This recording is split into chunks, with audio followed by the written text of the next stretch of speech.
تین چار چیزیں ہیں جن کو کی طرف بہت زیادہ توجہ ہونی چاہیے. سب سے پہلی چیز یہ ہے کہ ہم اپنے بچوں کو کن کی صحبت میں رکھ رہے ہیں.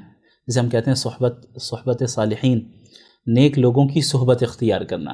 تو ان کا جو فرینڈ سرکل بھی ہو ایسے ہی لوگوں کا ہو جو دیندار گھرانوں میں ہوں، اور آپ کا گھر بھی دیندار ہو.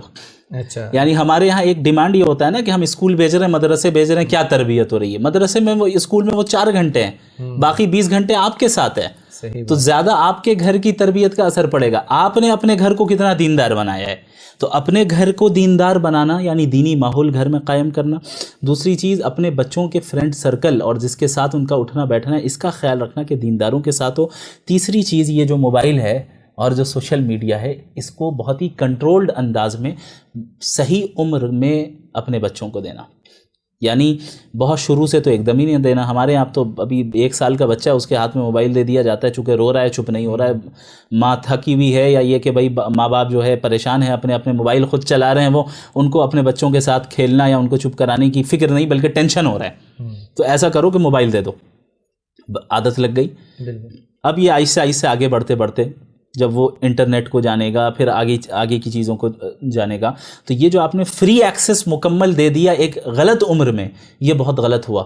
اسی کا نتیجہ یہ نکلا ہے کہ سوشل میڈیا پہ ایسے لوگوں کو سن رہے ہیں جہاں سے شکوک و شبہات بھی آ رہے ہیں. تو آپ کو ایک تو یہ آپسی مشورے سے یہ طے کریں کہ اپنے بچوں کو کب دینا ہے.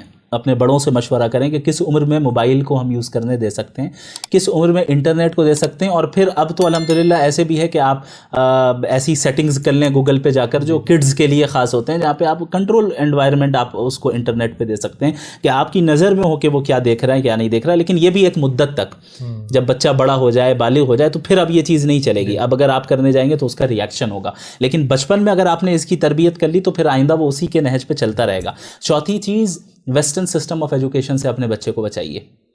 ویسٹرن سسٹم آف ایجوکیشن سے اپنے بچے کو بچائیے. اس کے لیے آپ اسلامک پیراڈائم کے تحت اسلامک انگلش میڈیم اسکولز کو اپنے ملک میں قائم کریں، الگ الگ جگہوں پہ قائم کریں جہاں پر آپ کے بچہ دینی ماحول میں یہ عصری علوم بھی حاصل کرے اور دینی علوم بھی وہ حاصل کرے. یہ چند پوائنٹس اس وقت ذہن میں، اس کے علاوہ بھی بہت سی چیزیں ہیں تو مناسب. خاص طور پہ ان چیزوں کا بھی دھیان رکھنا چاہیے. جو لوگ دے رہے ہیں بچوں کو اس وقت موبائل، تو وہ اپنی ہی آئی ڈی لگا کے دیتے ہیں ان میں، تو یہ اور زیادہ خطرناک ہو جاتا ہے کہ وہ جو میچیور چیزیں خود دیکھ رہے ہیں وہی چیزیں بچوں کے سامنے آ رہی ہیں. جی ہاں. اور پھر ان تمام چیزوں سے گزرنے کے باوجود اگر بچے کے ذہن میں کوئی سوال آ رہا ہے تو اس میں اس کو ڈانٹنا نہیں ہے. جی، کوئی ڈاؤٹ اگر آ رہا ہے کہ بھئی اسلام میں ایسا کیوں ہے، تو اس میں اب اسے طوفان کی طرح نہیں بنانا ہے کہ بھئی کیا ہو گیا. نہیں بھئی ٹھیک ہے، نیچرل سوال آتا ہے. صحابہ کے ذہن میں بھی سوالات آتے تھے، اللہ کے نبی سے سوال کرتے تھے. آپ دیکھیں کہ کس انداز میں اللہ کے نبی نے جواب دیا صلی اللہ علیہ وسلم. سیرت پڑھیں تو ان بچوں کو سیٹسفائنگ آنسر ان کی ایج کا لحاظ رکھتے ہوئے آپ کو دینا ہے. آپ نہیں دے سکتے تو جو ماہر علماء ہیں، جو ماہر ہیں اس فیلڈ میں،